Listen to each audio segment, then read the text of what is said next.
Rehoboth என் வாக்கு தத்தமே, இழந்ததெல்லாம் திரும்ப வருகுதே,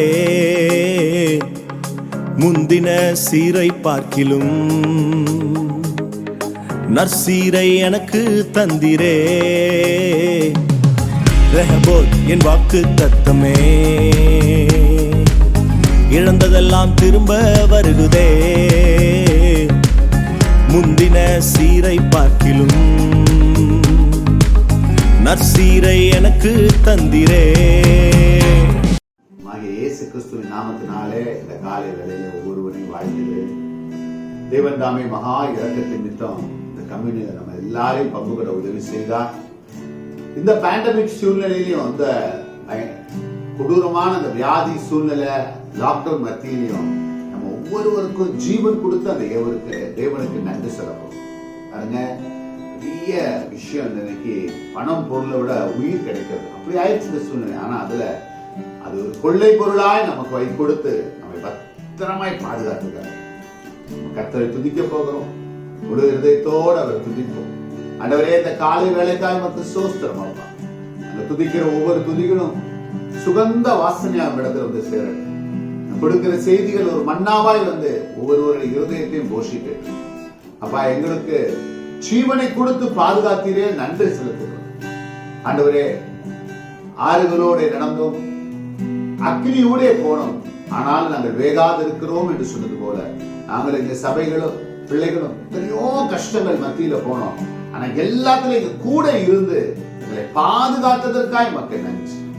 தொடர்ந்து ஆராதனை நேரத்துல உங்களுடைய கிருபை ஒவ்வொரு வீட்டில இறங்கட்டும், உங்களுடைய இரக்கம் அந்த வீட்டுல இறங்கட்டும். செய்தி கொடுக்கும் போதே ஒரு மனமாற்றம் ஏற்படட்டும். அப்படி செய்வதற்காக மக்கள் சோதனை தொடர்ந்து பலப்படுத்துங்க, ஆசீர்வதி. கிருபை தாங்கட்டும். இயேசுவின் ஜெபிக்கிறோம் பிதாவே, ஆமென், ஆமென். நன்றி ஆண்டவரே. அலங்கார வாசலாலே பிரவேசிக்க வந்திருக்கிறோம், தேவ வீட்டு நன்மையாலே நிரம்பிட வந்திருக்கிறோம். அலங்கார வாசலாலே பிரவேசிக்க வந்திருக்கிறோம், தேவ வீட்டு நன்மையாலே நிரம்பிட வந்திருக்கிறோம். ஆராதிக்க வந்தோம், அன்பு கூற வந்தோம், யெகோவா தேவனையே துதித்திட வந்தோம், தொழுதிட வந்தோம், தூயவரே சுவரே. ஆராதிக்க வந்தோம், அன்பு கூற வந்தோம், யெகோவா தேவனையே துதித்திட வந்தோம், தொழுதிட வந்தோம், தூயவரே சுவையே. ஆலயம் செல்லுவரே, ராஜு மகிழ்ச்சியை தந்திடுதே. ஆலயம் செல்லுவரே, அது மகிழ்ச்சியை தந்திடுதே. சபையுடனே உம்மை துதித்திடவே கிருபையும் கிடைத்ததே. சபையுடனே உம்மை துதித்திடவே கிருபையும் கிடைத்ததே. ஆராதிக்க வந்தோம், அன்பு கூற வந்தோம், யெகோவா தேவனையே துதித்திட வந்தோம், தொழுதிட வந்தோம், தூயவரே சுவையே. ஆராதிக்க வந்தோம், அன்பு கூற வந்தோம், யெகோவா தேவனையே துதித்திட வந்தோம், தொழுதிட வந்தோம், தூயவரே சுவையே. நன்றி ஆண்டவரே, இந்த காலை வேலைக்காய் மக்கு சோஸ்து, உடைய இரக்கங்கள் இனிமேல் பட்டதற்காய் சோஸ்து நன்றி செலுத்துகிறோம். அப்பா தகப்பனே, மக்கு நன்றி செலுத்துகிறோம். உடைய கிருபைக்காய் நன்றி, உடைய இரக்கத்திற்காய் நன்றி. உள்ளத்திலிருந்து நாங்க நாளத்தை நன்றி மாத்திர செலுத்தும். எங்களை, எங்கள் குடும்பங்களை, சபையை கண்மணியை போல பாதுகாத்தீரப்பா. அதற்காக நன்றி, மக்கு நன்றி. ஆண்டவரே, வனாந்திரத்தில் இஸ்ரவேல் ஜனங்களை போஷித்தது போல ஒவ்வொரு நாளும் எங்களை போஷிக்கிறீரே, எங்கள் தேவைகளை சந்திக்கிறீரே, அதற்காக உமக்கு நன்றி அப்பா. நன்றி இயேசுவே, உமக்கு நன்றி. நன்றி அப்பா, நன்றி இயேசுவே. சொல்லுவோம் வாயில திறந்து நன்றி மாத்திரம். நன்றி இயேசுவே, உமக்கு நன்றி. நன்றி அப்பா, உமக்கு நன்றி. நன்றி ஆயிரம் ஆயிரம் நன்மைகள் அனுதினம் என்னை சூழிட கிருபையும் இரக்கமும் அன்பும் கொண்டீரே.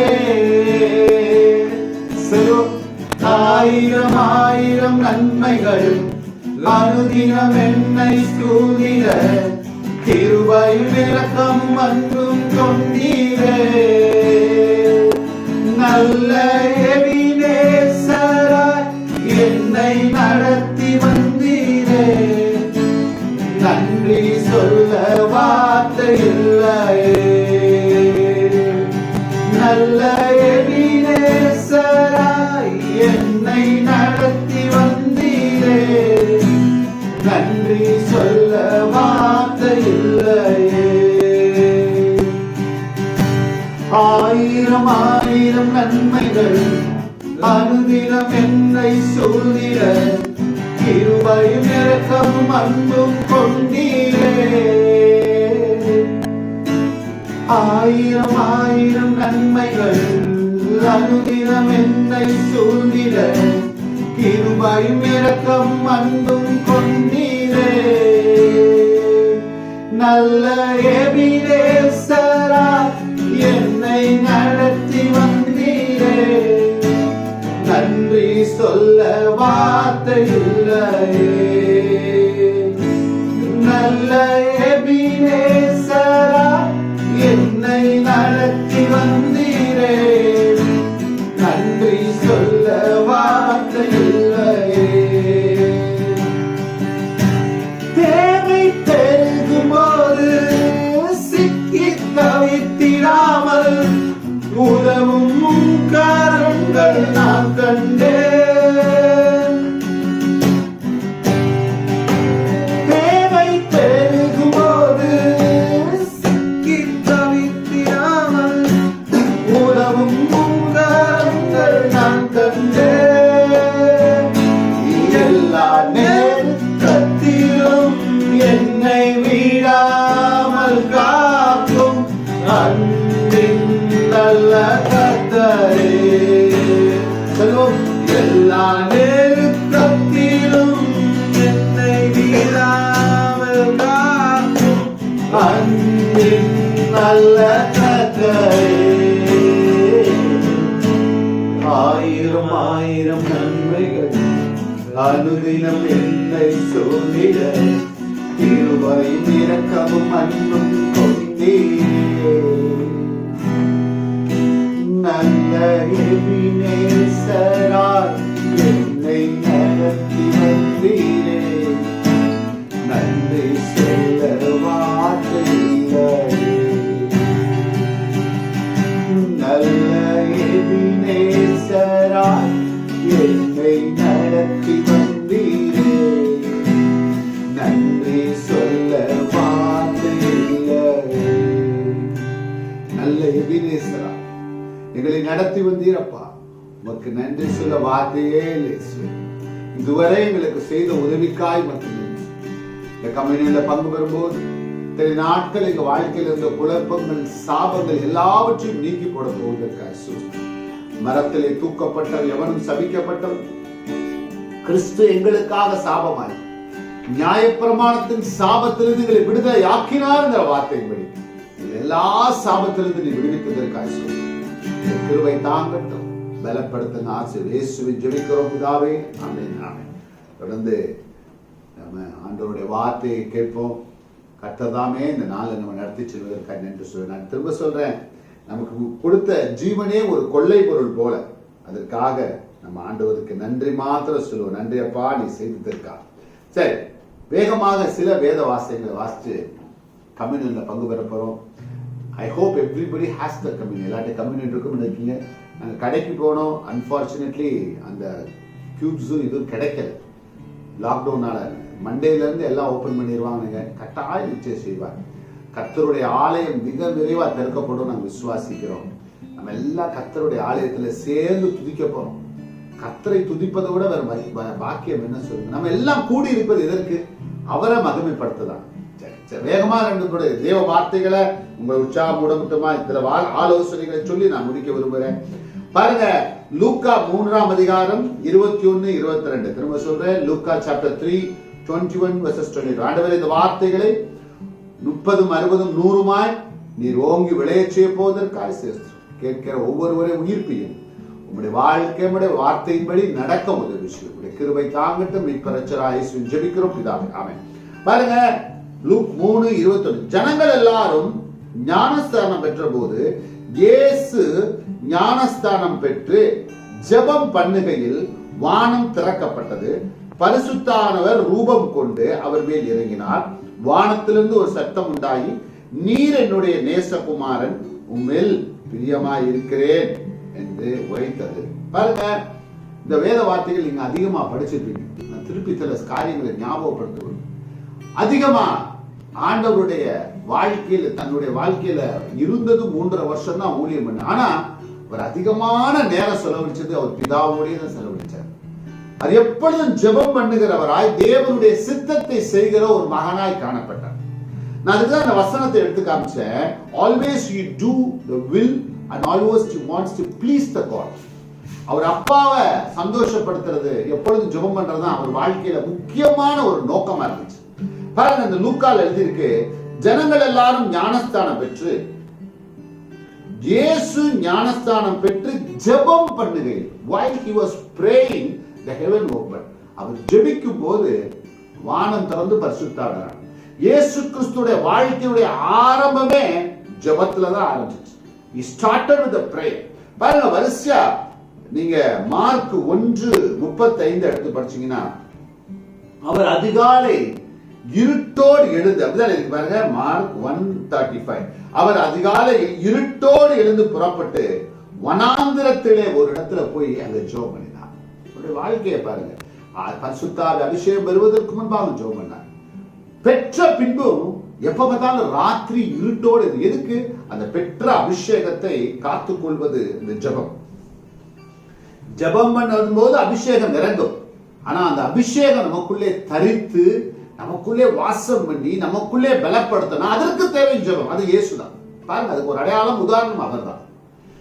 பரிசுத்தாவினர் அபிஷேகம் பெறுவதற்கு அவர் ஜெபம் பண்ணினார். ஆனா அந்த பரிசுத்தாவினோடு அந்த அபிஷேகம் இன்னும் தரித்து, இன்னும் வல்லமையாய் தனக்குள்ளே தங்கி இருக்க அவர் செய்த ஒரு காரியம் ஜெபம். அது மாத்திரமல்ல, பாருங்க, லூக்கா 6ஆம் அதிகாரம் 11, 12.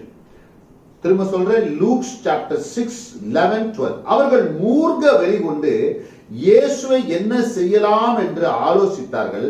அந்நாட்களில் அவர் ஜெபம் பண்ணும்படி மலையில் மேல் ஏறி முழுவதும் தேவனை நோக்கி ஜெபம் பண்ணி கொண்டிருந்தார். பரிசேயர்கள் இயேசு எப்படி கொலை பண்ணலாம், எப்படி கொல்லலாம் எல்லா திட்டம் போட்டு பண்ணிட்டு இருக்கும்போது இயேசு மாத்திரம் என்ன செஞ்சாரா, மலை மேல ஏறி முழுவதும் ஜெபம் பண்ணினார். அப்ப அவருடைய ஆபத்திலிருந்து அவரை காப்பாற்றினதும் அவர் ஜெபம் தான். நான் சொன்ன முதல்ல பரிசுத்தாவினர் பெறுவதற்கு அவர் ஜெபம் பண்ணினாரு. அது மாத்திரமல்ல, அந்த பரிசுத்தாவினர் இழைந்து வாழ்வதற்கு, தக்க வைப்பதற்கு ஜெபம் பண்ணினார். அது மாத்திரமல்ல, தனக்கு வருகிற ஆபத்திலிருந்து தன்னை காப்பாற்றிக் கொள்வதற்கும் மலை மேலே ஏறி ராவெல்லாம் ஜெபம் பண்ணினார். ஜெபம் எவ்வளவு முக்கியமா. ஒரு ஜெபம் செய்கிற மனுஷனுக்கு ஆண்டவர் முதல்ல தன்னை குறித்து, தேவனுடைய திட்டத்தை குறித்து வெளிப்படுத்துவார். What is the will of the Lord? Only when we pray we can understand. பாருங்க, நான் இன்னைக்கு தேவனுடைய சித்தத்தை எப்படி அறிந்து கொள்வது, யார் தேவனுடைய சித்தத்தை செய்வார்கள் சில காரியங்களை சொல்லப்படும். I want to finish very fast. நமக்கு ரொம்ப குறைந்த நேரம் தான், ஏன்னா அது லோட் பண்ண முடியல, ஏகப்பட்ட கஷ்டம் இருக்கனால very fast I want to finish. எப்படி தேவனுடைய சித்தத்தை, தேவன் இதுதான் என் வாழ்க்கையில வைத்திருக்கிறார் அப்படிங்கிற திட்டத்தை ஒவ்வொருவரும் அறிந்து வாழணும். அது எப்படிப்பட்ட வாழ்க்கையா இருக்கணும். பாருங்க, எரேமியா புஸ்தகத்துல, எரேமியா 1ஆம் அதிகாரம் 5ஆம் வசனம். திருப்பி சொல்றேன், ஜெரேமியா chapter 1 verses 5. நான் உன்னை தாயின் வயிற்றில் உருவாகும் முன்னே உன்னை அறிந்தேன், நீ கர்ப்பத்திலிருந்து வெளிப்படும் முன்னே நான் உன்னை பரிசுத்தம் பண்ணி உன்னை ஜாதிகளுக்கு தீர்க்கதரிசியாக கட்டளையிட்டேன். பாருங்க, ஒவ்வொரு ஆண்டவருக்கு ஒரு திட்டம் வைத்திருக்கிறார். எனக்கு உங்களுக்கு திட்டமில்லாத மனம். Everybody has a God's plan. அதான் எரேமியால சொல்றாரு, நீ தாயின் வயிற்றுல இருக்கிறதுக்கு முன்னாடியே நான் உன்னை என்ன செஞ்சேன், ஒரு ப்ராஃபட்டா, ஒரு தீர்க்கதரிசியா தேர்ந்தெடுத்துட்டேன். இப்போ தீர்க்கதரிசியா தேர்ந்தெடுத்த அந்த எரேமியா இப்ப ஆண்டவருடைய சித்தத்தின்படி ஓடணும். எப்படி ஓடணும்? தேவன் என்ன சொல்லுவார், எப்படி வாழ சொல்லுவார், அந்த சித்தத்தின்படி. எரேமியாவை பார்த்து ஆண்டவர் ஒரே ஒரு வார்த்தை சொல்றார், நீ கல்யாணம் பண்ணாம இரு. அவர் சொன்ன திட்டம் அது. யூ ஷுட் நாட் மேரி. ரொம்ப கஷ்டம். ஆனா எரேமியா ஆண்டவருடைய சித்தத்துக்காக தன்னை ஒப்பு கொடுத்த உடனே அவனுடைய ஊழியம் வல்லமையா பயன்படுத்தப்பட்டுச்சு. அதான் நீங்க எல்லாரும் கல்யாணம் ஒவ்வொருத்தருக்கும் ஒரு திட்டம். அதனால சொன்னேன், எரேமியாவை என்ன சொன்னாரு, தாயின் வயிற்றில் இருக்கும் போதுக்கு முன்பாகவே உன்னை தேர்ந்தெடுத்து. அப்ப அந்த பிளானை, திட்டத்தையும் அறியறதுக்கு ஒரு விஷயம் இருக்கு. பாருங்க, வாழ்க்கையில 2 விதமான திட்டங்கள் இருக்கு.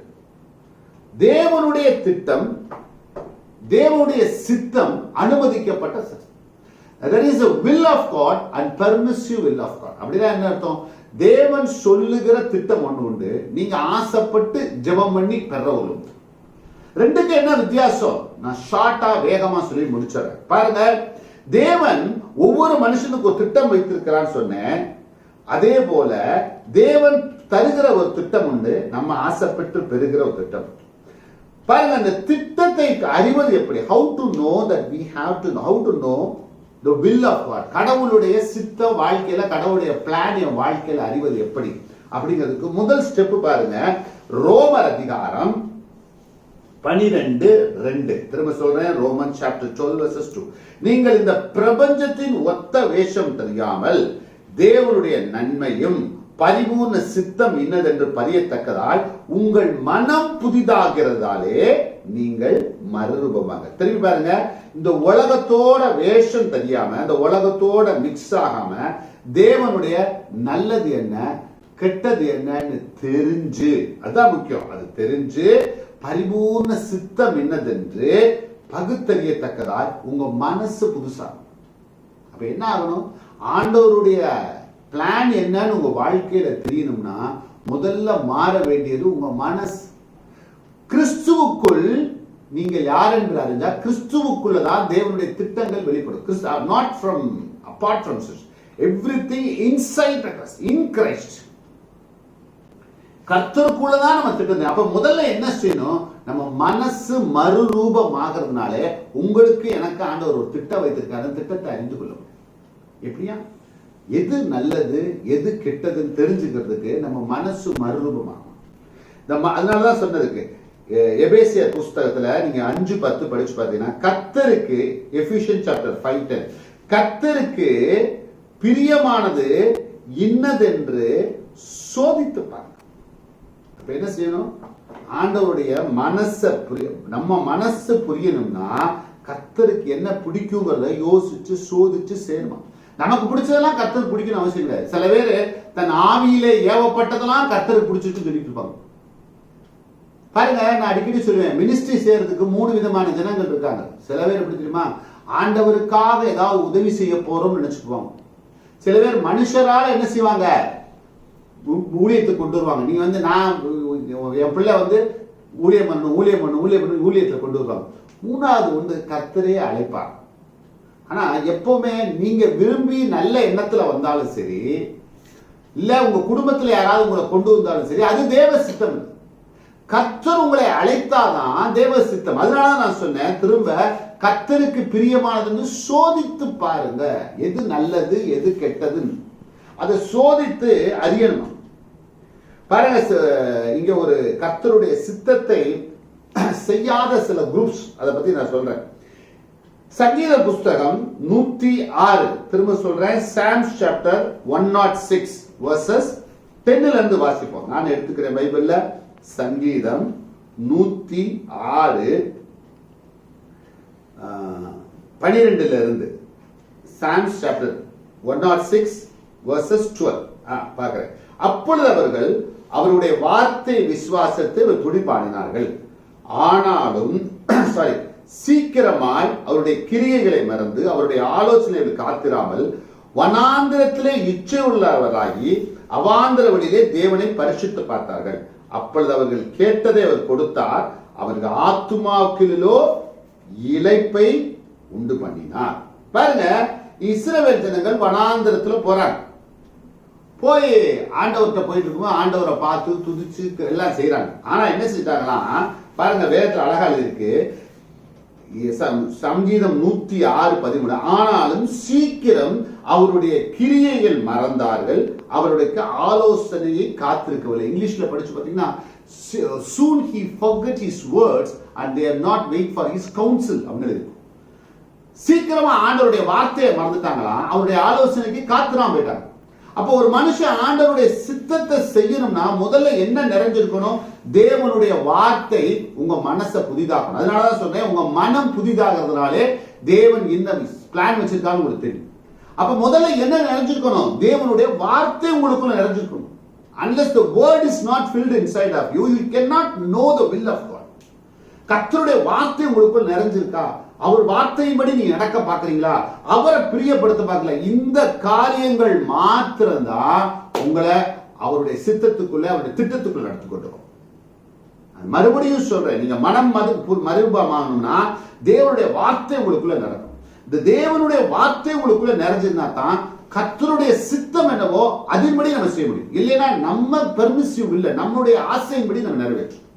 பாருங்க, ஒரே ஒரு வார்த்தை பாருங்க, வனாந்திரத்திலே அப்ப 106:14-15 சங்கீதம் 106:14 வனாந்திரத்திலே இச்சையுள்ளராகி அவர் அவாந்திர வழியிலே தேவனை பரிசுத்தார்கள். அவர்கள் கேட்டதை அவர் கொடுத்தார், அவர்கள் ஆத்துமாவுக்களிலோ இளைப்பறவர். அவங்க ஆண்டவர்கிட்ட நோக்கி எங்களுக்கு ஐயோ ஐயோ எனக்கு வேணும் வேணும் போச்சு போராடி கேட்கிறாங்க. கேட்டதை கொடுத்துட்டாரு.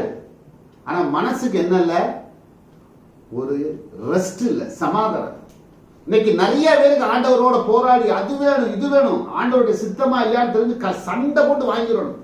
சரி போயிட்டு வச்சுக்கோ கொடுத்துறாரு, நான் சொன்னாலும் நீ கேட்க மாட்டேன். ஆனா அதுக்கு அடையாளம் தெரியுமா? மனசுல சமாதானம். அது மாத்திரம் இல்ல, பர்மிஷன் ஆண்டவருடைய சித்தம் இல்லாம நீங்க பெற எதுவுமே முடிவில் நியாய தீர்ப்புல கொண்டு போய் நிறுத்தும். It's leads to judgement. அப்படிதான் இருக்கீங்க. அவர்கள் வனாந்தரத்துல இச்சித்து பெற்றாங்க, கடைசியில் அவங்க என்ன செஞ்சாங்க? அந்த பெற்றதுனால அழிஞ்சும் போயிட்டாங்க. தேவனுடைய சித்தத்தின்படி செய்வானே ஆண்டவரோடு கூட இருக்கிறார். நான் திரும்ப சொல்றேன், most important thing is life is doing the will of God. நான் ஏன் இந்த வில் ஆஃப் காட் இவ்வளவு அழுத்தமா சொல்றேன்? கர்த்தருடைய வருகை மிக சமீபம், ஆண்டவருடைய ரகசிய வருகை மிக சமீபம். அதற்கு முன்பாக நீங்க எவ்வளவு பணம் சேர்த்தீங்க, என்ன செஞ்சீங்கன்னு ஆண்டவர் கேட்க போறதே இல்லை. ஆண்டவர் கேட்டிருக்கார். மத்தேயு 7ஆம் அதிகாரத்தை எடுத்து படிச்சுட்டீங்கன்னா, கர்த்தாவே கர்த்தாவே கூப்பிடுறவன் கூட வரமாட்டான், யாரு தேவனுடைய சித்தத்தை யாருக்கு அவருக்கு பிடிச்சதை செய்யறதோ அவன் மாத்திரம் தான் பரலோக ராஜ்யத்துக்குள்ள பிரவேசிப்பான். இன்னைக்கு அவருடைய வருகையில நீங்களும் நானும் போனோம்னா அதற்கு முதல் ஸ்டெப் செய்ய வேண்டியது we have to do the will of God. How to know the will of God? Renew your mind. எப்படி தேவனுடைய சித்தத்தை பெறுவது? அதனால நான் சொன்னேன், உங்கள் மனம் புதிதாகிறதாலே நன்மையும் கிருபையும் என்னன்னு தெரிஞ்சுக்கிட்டா மனம். எப்படி மனம் புதிதாகிறது? அவருடைய வார்த்தையினாலே, அவர் வார்த்தையின்படி நடப்பதால், அந்த வார்த்தைக்கு கீழ்ப்படிதான். பாரு, ஒரே ஒரு விஷயத்தை மட்டும் சொல்லி வேகமா முடிக்கிறேன். பாருங்க, என்னாகும் புஸ்தகம் 22ஆம் அதிகாரம் 12ஆம் வசனம். திரும்ப சொல்றேன், என்னாகும் புஸ்தகம் 22:12. அவர் தேவன் பிலேயாமை நோக்கி, நீ அவர்களோடு போக வேண்டாம், அவர் ஜனங்களை சபிக்க வேண்டாம், அவர்கள் ஆசீர்வதிக்கப்பட்டவர் என்றார். பிலேயாம் ஒரு தீர்க்கதரிசி இருந்தான். அவனை ஒரு ராஜா, இஸ்ரவேலுக்கு ஜனங்கள் விரோதமா வர்றாங்க, அந்த ராஜா கூட்டிட்டு போய் சொன்னா, இஸ்ரவேல் ஜனங்கள் எல்லாம் வர்றாங்க, நீ சபிச்சா நீ சபிக்கிறோட சபிப்பேன், ஆசீர்வதிக்க ஆசீர்வதின்னு சொல்லியிருக்காரு ஆண்டவர், நீ போய் அது சபி. அவன் கிளம்பி போறான். பிலேயாம்ங்கிறது ஒரு தீர்க்கதரிசி, அவன் கிளம்பி போறான். Prophet is. ஆண்டவர் சொன்னார், அவனோட போகாத, அவனை சபிக்கவும் சபிக்காது. அவன் சொன்ன வார்த்தையை கேட்டுட்டு அவன் மடக்காம என்ன செஞ்சுட்டான்? ஆசைக்கு, பணத்துக்காக ஆசைப்பட்டு அவங்களோட சேர்ந்து போயிட்டான். ஆனா முடிவில் என்ன நடந்துச்சு தெரியுமா? இஸ்ரவேல் ஜனங்கள் வந்து அந்த தேசத்தை வெட்டும் போது முதல்ல வெட்டினது பிலேயாம். பணம் கிடைக்குங்கிறதுக்காண்டி அவன் போய் செஞ்சுட்டான். ஆனா பாருங்க கடைசியில முடிவு என்ன? இங்க வேற யாரையும் பற்றுக்கல, தீர்க்க தரிசியை குறித்து. நான் புறது உன்னோட ஆண்டவரை கும்பிடாத ஒரு பிள்ளை, ஒரு விசுவாசியை குறித்து சொல்ல, ஒரு தீர்க்க தரிசியை குறித்து சொல்ல. அவன் ஆண்டவருடைய வார்த்தையை கேட்டான், ஆனா செய்யல. இன்னைக்கு நம்ம கேட்கிறவர்கள் மாத்திரம் அல்ல, அதன்படி செய்கிறவர்கள் தான் மனதை மறுரூபமாக்க. இந்த மனதை மறுரூபமாக்குறவங்க மட்டும்தான் தேவனுடைய சித்தத்தை செய்ய முடியும். நான் திரும்ப சொல்றேன், வேதத்துல சொல்லியிருக்காரு ஆண்டவர், அந்நாட்களில் அநேகர் உன் நாமத்தினால பிசாசை துரத்தணுமே, நோய்களை சுடமாக்கணுமே, அதை செஞ்சணும், இதை இதெல்லாம் கேட்க மாட்டாரு. தேவன் அப்பாவோட சித்தத்தை செஞ்சியா நீயே, இல்ல உன் இஷ்டத்தை செஞ்சியா? கேள்வி ரெண்டே ரெண்டு, அவர் பதில் அவ்வளவுதான். அங்க அவர் கேட்கிற ஒரே கேள்வி, அப்பா சித்தத்தை செஞ்சியா இல்ல உன் இஷ்டத்தை செஞ்சு வந்து நிக்கிறியா? அப்பாவுடைய சித்தத்தை செய்யறவன் மாத்திரம்தான் பரலோக ராஜ்யத்துக்குள்ள பிரவேசி. இந்த இயேசு ராஜா சிலுவையில சிந்துறதுக்கு முன்னாடி ஒரு வார்த்தை சொன்னார், நான் என் பிதாவினுடைய சித்தத்தையே செய்ய வந்திருக்கேன். அவர் சொன்னார், அவருக்கு தெரியும் இன்னும் 3 நாள் அடிக்கப்பட போறேன், 3 நாட்கள் கழிச்சு நான் உயிரோடு எழும்பேன், எல்லாமே அவருக்கு தெரியும். தான் எருசலேமுக்கு போகும்போது தன்னை அடிக்கப்பட போவாங்கன்னு தெரிஞ்சும் தைரியமா அப்பாவோட சித்தத்தை செய்யணும்னு போனார். சிலுவையில தொங்குற கடைசி நிமிடம் வரை தன்னுடைய அப்பா சித்தத்தை செய்யணும், பிதாவே இவர்களை மன்னியும் சொன்னார். ஏன்னா எல்லா ஜனங்களுடைய பாவத்தை அவர் சுமந்தார். ஏன் பாவம், உங்க பாவம், ஏன் அக்கிரமம், ஏன் சாபம், எல்லாமே அவர் தலையில விழுந்தது. நாம நீதி அடையும்படிக்கு அவர் பாவியாக மாறினார். நாம பரலோகம் போடும்போது அவர் மேல ஒரு அக்கினி தீர்ப்பு வந்தது. எல்லாத்தையும் அவர் சுமந்து கொண்டார். பாவம் இல்லாத அவர் எனக்கு உங்களுக்காக பாவமானார். பாவமே பார்க்காத சுத்த கண்ணனர் எழுதிருக்கு. இன்னைக்கு இந்த உலகத்துல நம்மளே ஒரு சில பாவத்தை பார்த்தா அருவருப்பு ஓடி வரும். ஆனா அந்த தேவன் நம்ம நினைக்க கூடாத அந்த உலகத்தில் இருக்கிற எல்லா அசுத்தங்களையும் தன்மேல சுமந்தார். ஏன்? என் பாவத்தையும் உங்க பாவத்தையும் சுமந்தார். இன்னைக்கு செய்ய வேண்டிய ஒன்னே மட்டும் தான், அந்த கம்யூனியன் எடுக்கிறதுக்கு முன்னாடி பீலையாம போல இஸ்ரவேல் ஜனங்களை போல இல்லாம எரேமியாக்கு சொன்னது போல உங்களுக்கு எனக்கு ஒரு பிளான் வச்சிருக்கிறார். அந்த பிளானை நிறைவேற்றணும்னா அவருடைய சித்தத்தை மாத்திரம் செய்யும். அவர் சித்தத்தை நிறைவேற்றுறதுக்கு ஒரே ஒரு விஷயம், உங்க மனம் மறுரூபமாக. அதனாலதான் ரோமர் 12:1 அழகா எழுதியிருக்கு, அப்படியே சகோதரரே உங்கள் சரீரங்களை பரிசுத்த தேவனுக்கு பிரியமான ஜீவ பலியாக ஒப்புக் கொடுங்க, தேவனுடைய இரக்கலை மட்டும் உங்களை வேண்டிக் கொள்வேன், இதுவே செய்யத்தக்க புத்தியுள்ள ஆராதனை. இன்னைக்கு நீங்க நல்லா வயசான வர்ஷிப் பண்ணணும்னா ஃபர்ஸ்ட் சப்மிட் யுவர் பாடி. இன்னைக்கு சொல்லுங்க, இது ஏன் சரீரம் இல்ல, கிறிஸ்து ரத்தத்தினால விலைக்கு வாங்கப்பட்ட சரீரம். அவர் உயிரோடு இருக்கிறதுனால நானும் உயிரோடு இருக்கேன். எபேசியர்ல எழுதியிருக்கு, அவர் உயிர்த்திருந்த இயேசு தேவனுடைய வலதுபட்சத்தில் வீற்றிருக்கிறாராம். அது மாத்திரமில்ல, என்னையும் உங்களையும் அவர் பக்கத்திலே அந்த இடத்துல உட்கார வச்சிருக்கிறார். இன்னைக்கு இந்த கம்யூனியன் எடுக்கிறதுக்கு முன்பாக நீங்க யோசனை பண்ணுங்க, நான் தேவனுடைய சித்தத்தை செய்கிறேனா இல்ல என் மனசுக்கு பிடிச்சதெல்லாம் செய்யறேனா? நமக்காக அப்பா எவ்வளவு பாடுபட்டார். இன்னைக்கு நாம எல்லாம் உயிரோட இருந்து நம்ம தைரியமா பாதுகாக்கணும் பேசுறோம்னா அது காரணம் அவர் தான். ஒரே ஒரு நிமிஷம் நினைச்சு பாரு, கண்களை மூடுவோம் பாருங்க. இந்த சில விஷயங்கள் கம்யூனியன் எங்களால கொடுக்க முடியல, கடையில இல்ல, நாங்க போய் கேட்டோம், லாக்டவுன்னால இட் வாஸ் சோல்ட் அவுட், ஒண்ணுமே இல்லை. நிச்சயம் அடுத்த தடவை நாங்க கொடுக்க ட்ரை பண்றோம். விரைவா நம்ம சபை திறக்கணும், நம்ம எல்லாம் கூடி ஆராதிக்கணும். பாருங்க, எனக்கு உங்களை பார்க்கும்போது ரொம்ப சந்தோஷம். கூட இருந்த எத்தனையோ பேர் எனக்கு ஒரு பலமா இருந்துச்சு. நான் சம்பாதிச்சதெல்லாம் இது ஒண்ணுதான். நான் அடிக்கடி சொல்லுவேன், தேவனுடைய சித்தத்தை செய்யுங்க. எப்பவுமே ஒண்ணு தெரிஞ்சுங்க, தேவனுடைய சித்தம் ஒரே நாள்ல இன்ஸ்டன்டா வந்துடாது. Step by step it goes. படிப்படியா இருக்கும். வாழ்க்கையில முதல்ல பெங்களூர் வரும்போது எதுக்கு வரணும்னு தெரியல, வேலைக்கு போனேன். அப்புறம் சின்ன சின்ன கூட்டங்கள்ல போய் பிரசங்கம் பண்ண ஆரம்பிச்சோம். ஏன் யாரு நானா போல, கூப்பிட்டாங்க, வந்து பிரசங்கம் பண்ணுங்க, பிரசங்கம் போனோம். சின்ன ஒரு டெலிவரன்ஸ் மீட்டிங் வீட்டுல ஆரம்பிச்சோம். அதுவே ஒரு சபையா மாறிச்சு. நான் ஏன் சொல்றேன், தேவனுடைய சித்தத்தை ஒரே நாள்ல யாரும் செய்யறது. நம்ம பல கனவுகளோட போவோம், ஆனா தேவனை நம்பி போகும்போது அழகா ஒரு பாதைகளை திருப்போம். இன்னைக்கு நீங்க எப்படிப்பட்ட சூழ்நிலையில போனாலும் ராஜா அந்த கேளுங்க, அப்பா நான் போற பாதையில நீங்க கூட வாங்க போதும், உங்களுடைய சித்தத்தை மாத்திரம் நான் செய்யணும். கம்யூனியன்ல பங்கு பெறும்போது சொல்லுங்க, ஆண்டவரே இதுவரை எப்படியோ உங்க உமக்கு பிரியமா நடக்கணும்ப்பா. எனக்காக மதிச்சீரே, எனக்காக உயிர் கொடுத்தீரே. அவருக்கு நன்றி மாத்திரம் சொல்லுவோம். கம்யூனியன் எடுத்துக்கங்க. கம்யூனியன் எதுவுமே இல்லைன்னா உங்க வீட்டுல சின்ன ஒரு பிரெட் இருந்தா எடுத்துங்க, ஒரு சின்ன ஜூஸ் இருந்தா எடுத்துங்க. பொருள்ல ஒண்ணு இல்ல, நம்ம விசுவாசத்தை தான் இருக்கு. இதை நீங்க ரத்தம் நினைச்சு விசுவாசிங்கன்னா இது ரத்தம், இது தேவனுடைய சரீரம்னு நினைச்சீங்கன்னா சரீரம். இது எல்லாமே உங்க மனசுல இருக்கு. அதற்கு மேலா ஒண்ணு சொல்லுகிறேன், கம்யூனியனோட மேலான பலி இருக்கு தெரியுமா? உங்க சரீரங்களை ஜீவ பலியா ஒப்பு கொடுக்கணும். நீங்க ஒப்பு கொடுத்துட்டு இயேசுடைய ரத்தத்தை இணைச்சு பேருங்க. கம்யூனியன் நினைங்க. இத பங்கு பெறும்போது யோசிங்க, அப்பா எனக்காக செஞ்சிருக்கார் ரத்தம். இத பாரு, கையில பிடிக்கும் போது யோசிங்க, எங்க அப்பா எனக்காக சரீரம் எல்லாம் கிழிக்கப்பட்டது, எனக்காக நொறுக்கப்பட்டார், அவர் படாத பாடுகளே இல்லை. இன்னைக்கு இந்த கம்யூனியன்ல மட்டும் விசுவாசத்தோடு பங்கு பெற்றீங்கன்னா நம்ம வாழ்க்கையில இருக்கிற சாபங்கள் எல்லாமே மரித்தேன் சதா காலங்களில் உயிரோடு இருக்கிறேன் சொன்னவர்கள் நம்ம எல்லாம் அந்த கம்யூனியன் எடுத்துக்கோ. ஒரே வருஷம் கண்களை மூடி ஆண்டவரை நோக்கி சொல்லுவோம், அப்பா மரித்தேன் சதாகாலம் உயிரோடு இருக்கிற தேவனே, எங்களுக்காக அடிக்கப்பட்டவரே, உங்களுடைய சித்தத்தை செய்ய எங்களுக்கு உதவி செய்ய சொல்லுவோம். நன்றி இயேசுவே. உயிரோடு எழுந்தவரே,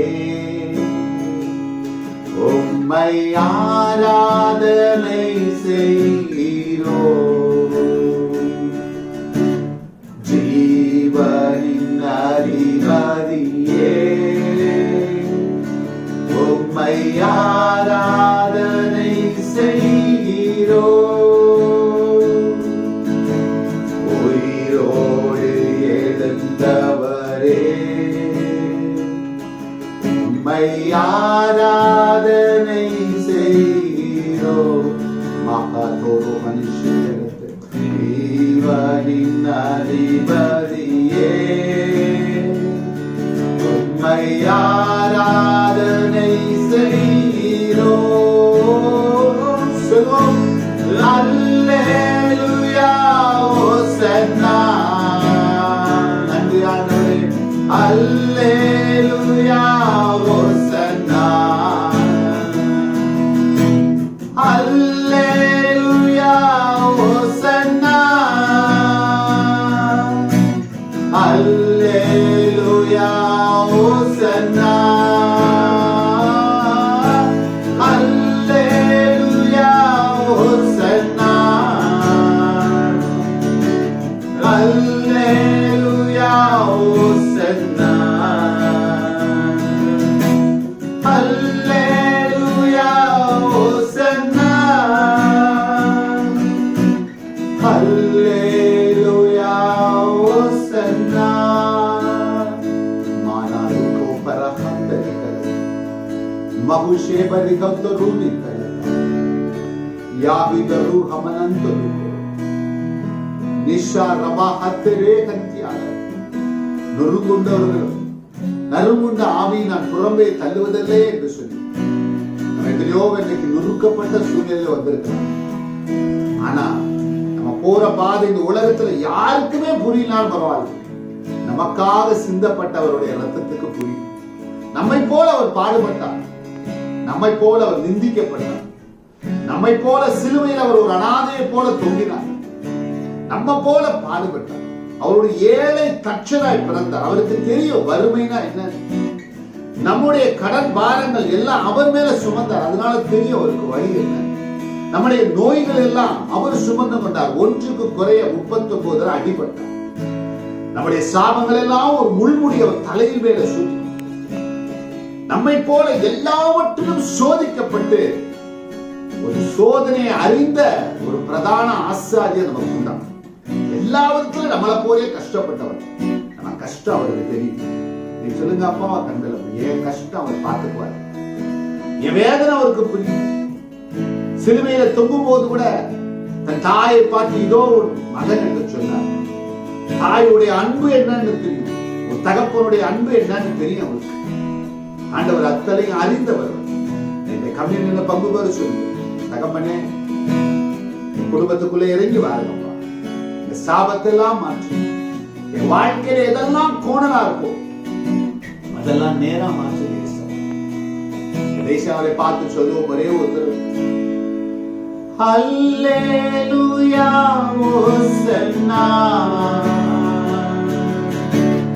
அல்லேலூயா ஓசன்னா. Thank you. அல்லேலூயா ஓசன்னா அல்லேலூயா ஓசன்னா. காட்டி கொடுக்கப்பட்ட அந்த ராத்திரி தான் அப்பத்தை பெற்றெடுத்து இது உங்களுக்காக பிற்கப்படுகிற சரீரமாயிருக்கு. அந்தபடியே ஒரு பாத்திரத்தில் இது உங்களுக்காக சிந்தப்படுகிற புதிய உடன்படிக்கை ரத்தமாயிருக்கு. வரும் வரை நினைவு கூறுங்கள் சொன்ன எவனும் அபாத்திரமாய் பங்கு பெறாதபடிக்கு நம்மை நாமே ஆராய்ந்து பார்ப்போம். நமக்குள்ள ஒரு கசப்பு வெறுப்பு இருந்த எல்லாத்தையும் தூக்கி போடும். ஒருத்தர் உலகத்தில் என்ன கொண்டு வந்திருக்கோம் எல்லாம் அவருடைய ரத்தம் நம்மளை வாழ வைக்கும். மறுபடியும் சொல்லுங்க, நீங்கள் நான் திக்கற்றவர்கள் இல்லை, அனாதைகள் இல்லை. எப்பக்கத்துல நெருக்கப்பட்டாலும் நம்ம மடிச்சு போக மாட்டோம். ஏன்? நம்ம கூட ராஜா இருக்கு. நம்ம பணத்தை நம்பி வாழல, பொருளை நம்பி, ஏன் மனுஷங்களை கூட நம்பி வாழல. நீங்கள நானும் நம்பி வாழ்றது அந்த இயேசு ராஜா. அதை ஒண்ணு செய்வோம், அவருக்கு பிரியமானதை மாத்திரம் செய்வோம். இன்னைக்கு இந்த கம்யூனியன் பங்கு பெறும்போது சொல்லுங்க, உங்களுடைய சித்தத்தை மாத்திரம் நான் செய்யணும் அப்பா. நீங்க வரும்போது சொல்லணும், உண்மையும் உத்தமம் உள்ளமா ஊழியக்காரன், என் பிள்ளைகளே என் சித்தத்தை செஞ்சீங்க, எஜமானுடைய சந்தோஷத்துக்குள்ள பிரசேஷம் நம்ம பலப்படுத்தட்டும், இந்த கிருபை தாங்கட்டும், ஆசீர்வதிங்க ஆண்டவரே. எல்லாம் பங்கு பெறுவோம்.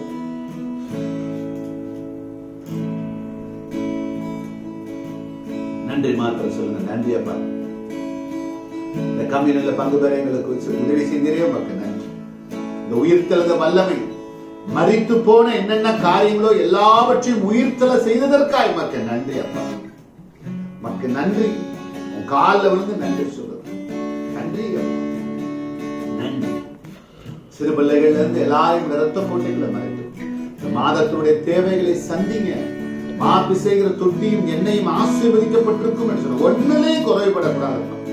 வாடகையிலிருந்து இஎம்ஐல இருந்து எல்லாத்தையும் கட்ட உதவி. கடன் பாரம் இருக்கிற கடன்ல இருந்து வேகமா வெளியே வரணும்.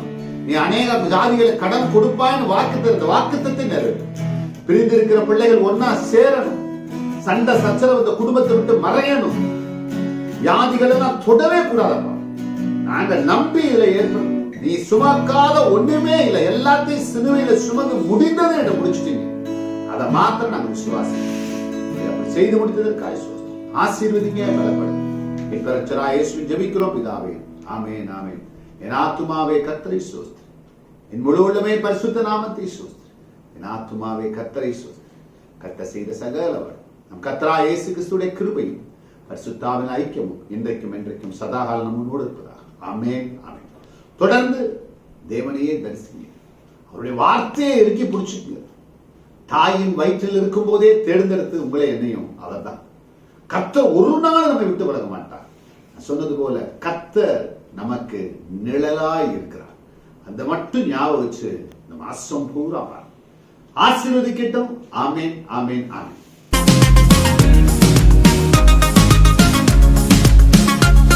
நான் எதிர்பார்த்த கதவுகள் எல்லாம் மூடின போது, எதிர்பாராத போத்தை வாக்கு பண்ணினீரே. நான் எதிர்பார்த்த கதவுகள் எல்லாம் மூடின போது, எதிர்பாராத போத்தை வாக்கு பண்ணினீரே. நீர் நல்லவர், நன்மை செய்பவர், நீர் வல்லவர், வாக்கு மாறாதவர். நீரே நல்லவர், நன்மை செய்பவர்,